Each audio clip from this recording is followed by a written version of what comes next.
বন্ধুরা, এটা আমাদের বাড়ির লক্ষ্মী ঠাকুর। দেখুন, এই যে ব্রাহ্মণ পুজো করছে, পুজো এখনো বসেনি, রেডি হচ্ছে।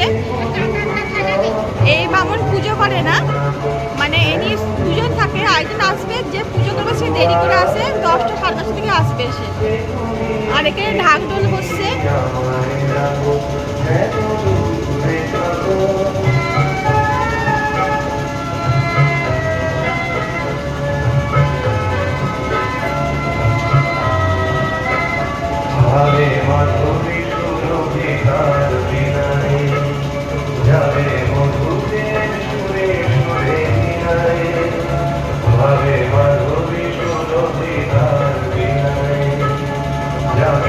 সব লোক আসে, সব